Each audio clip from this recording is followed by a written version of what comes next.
This is the final resting place of Amos T. Ackerman,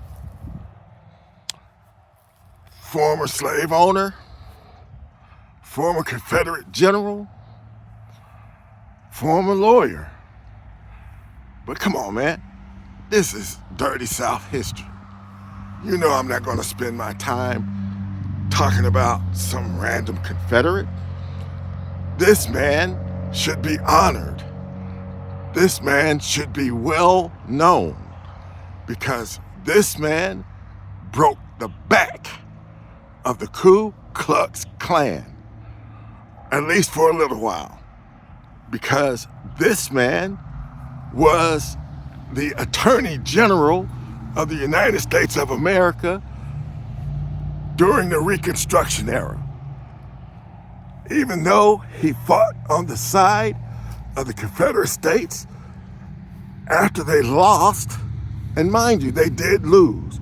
They lost. After they lost, Ulysses S. Grant personally tapped this man to become the United States Attorney General, at first for the state of Georgia, or the region of Georgia, District of Georgia, but later on as the United States Attorney General, and his primary purpose was to break the back of the Ku Klux Klan.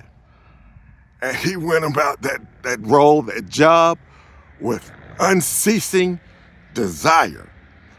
I mean, he brought so many cases against the Ku Klux Klan that they ran and hid, a lot of them. A lot of them ran off to different places, like Canada, because they feared this man's wrath from the Justice Department. And this man is significant in American history because you could say that he was one of the founders of the Department of Justice, or one of the early proponents of a Justice Department. You could actually say that he was instrumental in starting the Federal Bureau of Investigation.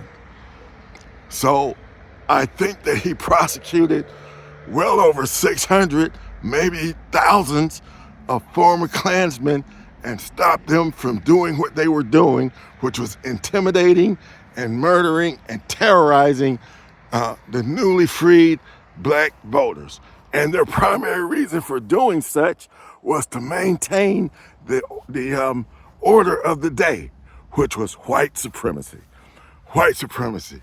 They recruited white people to join their terrorist organization because they feared the idea of what they called Negro domination, right? And those people were terrorists. There's no other word to call it, no other way to put it. Those were terrorists, okay?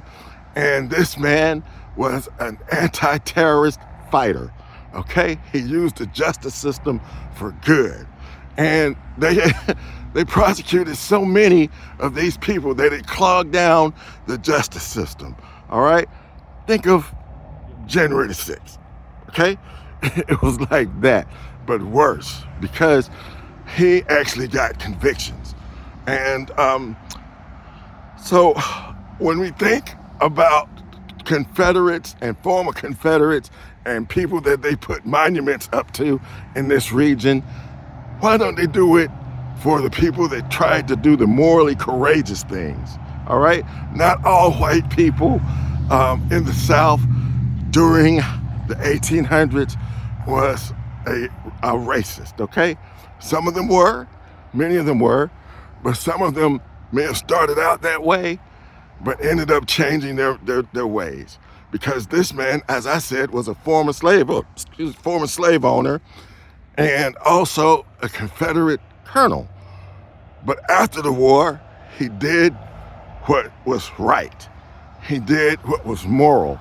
And over the course of doing this research on this region of the country, I have found that the people who stood up for truth, justice, and the American way were ostracized and literally forgotten about. They don't build monuments to white people that tried to bring diversity, equity, and inclusion in the South. Okay? They built monuments to people who supported the concept of some race being superior to another race. Basically, white superiority. And the thing that they feared the most was black domination. The reason why the Klan was prosecuted was because they tried to stop black, formerly enslaved black people from voting.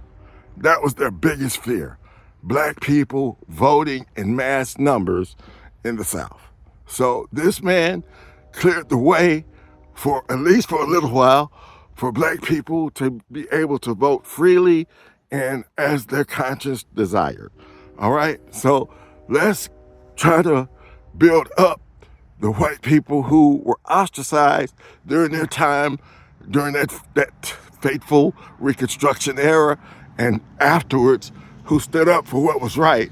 Let's make them famous, not the ones that they put statues up in these downtown places, in these southern hobbles, okay? Let me show you this graveyard. We're here in Cartersville, Georgia. It is a beautiful, beautiful little town. I'm going to show you additional pictures of it. And this graveyard is like their municipal cemetery. And you will find that the people who didn't go along with white supremacy are forgotten about. But we're going to shed light on the people that they formerly called scalawags, and sometimes carpetbaggers, those who came from up north to down here to try to make things equal and better and diverse and have equality and include everyone in the promise of America. All right? So scalawags, carpetbaggers, bigger lovers, we're gonna make you famous.